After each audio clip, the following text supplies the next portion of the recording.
എല്ലാവർക്കും നമസ്കാരമുണ്ട്. പല ആൾക്കാരും എനിക്ക് മെസ്സേജ് ആയിട്ടും കമന്റ് ആയിട്ടൊക്കെ ഇടാറുണ്ട്, ചേട്ടാ പഴയ പോലത്തെ കണ്ടന്റ് ഉള്ള വീഡിയോകളാണ് ഞങ്ങൾക്ക് താല്പര്യം എന്ന് പറഞ്ഞിട്ട് ഇന്ന് ഞാൻ നിങ്ങൾക്ക് മുന്നിൽ വന്നേക്കണത് എൻ്റെ പഴയ പോലത്തെ കുറച്ച് കണ്ടന്റ് ഉള്ള ഒരു വീഡിയോ ആയിട്ടാണ്. ഇന്നലെ നമ്മുടെ മറ്റത്തൂർ ഗ്രാമപഞ്ചായത്തിൽ ഒരു കമ്മിറ്റി ഉണ്ടായിരുന്നു. അതിലൊരു 25ാമത്തെ അജണ്ടയാണ് ഞാൻ നിങ്ങൾക്ക് മുന്നിൽ പരിചയപ്പെടുത്തുന്നത്. ആ അജണ്ടയിൽ പറയുന്ന ഒരു കാര്യം എന്താണെന്ന് വെച്ചാൽ, ഒരാൾ ഡാറ്റ എൻട്രിയിൽ കുറച്ച് വർഷങ്ങളായിട്ട് ഇവിടെ ജോലി ചെയ്തുകൊണ്ടിരിക്കുകയാണ്. ആളുടെ കാലാവധി കഴിഞ്ഞ മാസം കഴിഞ്ഞു. അപ്പോൾ ഇനി 6 മാസത്തേക്കാണ് ഈ കാലാവധി വരുന്നത്. അപ്പോൾ ഇനി വീണ്ടും അത് പുതുക്കി കൊടുക്കണം എന്ന് പറഞ്ഞിട്ടാണ് ഒരു അജണ്ട വന്നേക്കുന്നത്. അപ്പോൾ നമ്മുടെ പഞ്ചായത്തിൻ്റെ വിസ്തൃതിയും ജനബാഹുല്യവും അനുസരിച്ചുള്ള സ്റ്റാഫ് പാറ്റേൺ ഇല്ലാത്തതിനാൽ നിലവിൽ ദിവസവേതന അടിസ്ഥാനത്തിൽ ഒരു ഡാറ്റ എൻട്രി ഓപ്പറേറ്ററുടെ സേവനം അത്യന്താപേക്ഷിതമാണ് എന്ന് പറഞ്ഞിട്ടാണ് ഈ അജണ്ട ഉള്ളത്. അപ്പോഴാണ് ഞാൻ കഴിഞ്ഞ ഭരണസമിതിയുടെ 5 വർഷത്തെയും ഓഡിറ്റ് റിപ്പോർട്ടുകൾ ഞാൻ എടുത്തു വെച്ചിട്ടുണ്ടായിരുന്നു. ആ ഓഡിറ്റ് റിപ്പോർട്ടിൽ ഇത് ഞാൻ മുന്നേ കണ്ടൊരു കാര്യമാണ്. ആള് 6 മാസം അവിടെ ജോലി ചെയ്യുന്നു. അതിനുശേഷം ആളുടെ കരാറ് ആളുടെ മകളുടെ പേരിലാണ് പിന്നെ കരാറ് പുതുക്കുന്നത്. ആ മകൾ അവിടെ ജോലി ചെയ്യണില്ല, പകരം ആളുടെ അമ്മ തന്നെയാണ് ജോലി ചെയ്തുകൊണ്ടിരിക്കുന്നത്. ശമ്പളം മകളുടെ അക്കൗണ്ടിലേക്കാണ് വരുന്നത്. ഇത് ഓഡിറ്റ് വിഭാഗം കണ്ടെത്തിയ ഒരു കാര്യമാണ്.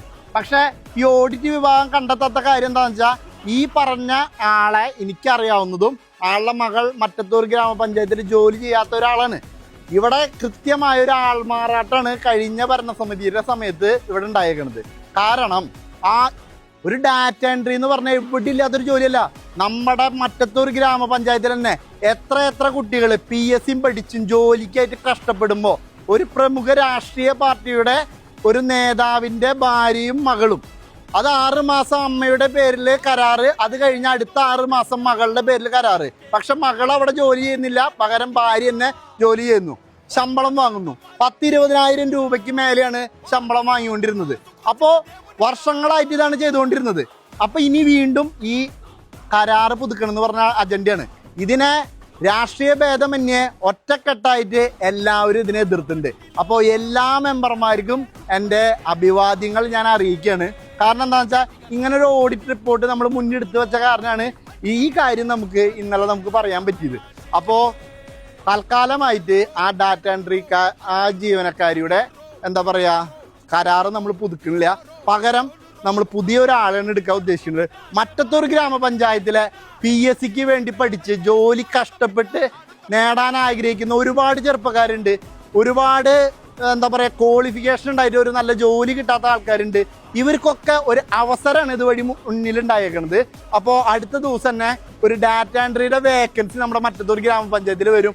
എല്ലാവരും ആ വേക്കൻസിക്ക് അപ്ലൈ ചെയ്ത് ഏറ്റവും അർഹതയുള്ള ഒരാൾ നമ്മുടെ മറ്റത്തൂർ ഗ്രാമപഞ്ചായത്തിൽ ജോലിക്കായിട്ട് വരട്ടെ എന്നാണ് ഞാൻ ആഗ്രഹിക്കുന്നത്. അപ്പോൾ ഇതിൽ രാഷ്ട്രീയമല്ല. ഈ പറയണ വ്യക്തിയുടെ അമ്മയുടെയും മകളുടെയും ഈ രാഷ്ട്രീയ നേതാവിൻ്റെയും പേരുകൾ ഞാൻ പറയാൻ ഉദ്ദേശിക്കുന്നില്ല. അപ്പോൾ ഇതൊക്കെ നിങ്ങളായിട്ടൊന്ന് അറിയിക്കുക എന്നുള്ളതാണ് ഞാൻ ഉദ്ദേശിച്ചത് ഈ വീഡിയോ കൂടെ. അപ്പോൾ ഇതെന്താ സംഭവം എന്ന് വെച്ചാൽ, ഒരാളവിടെ ജോലി ചെയ്തുകൊണ്ടൊന്നും നമുക്ക് യാതൊരു പ്രശ്നമില്ല. കാരണം അവരുടെ ഒരു വരുമാന മാർഗം നമ്മൾ ഇല്ലാതാക്കാനും ഉദ്ദേശിക്കുന്നില്ല. പക്ഷെ ഒരു 6 മാസം കഴിഞ്ഞാൽ അടുത്തൊരാൾ വന്നോട്ടെ. ഇതൊന്നും ഇല്ലാതെ തന്നെ ഒരാൾക്ക് ഏകപക്ഷീയമായി ആ ജോലി തുടർന്ന് പോകാനുള്ള അവസരമാണ് മറ്റത്തൂർ ഗ്രാമപഞ്ചായത്തിലെ മുന്നത്തെ ഭരണസമിതി ചെയ്തു വന്ന കാര്യം. അതെന്തായാലും നമ്മൾ ശക്തമായി എതിർത്തുണ്ട്.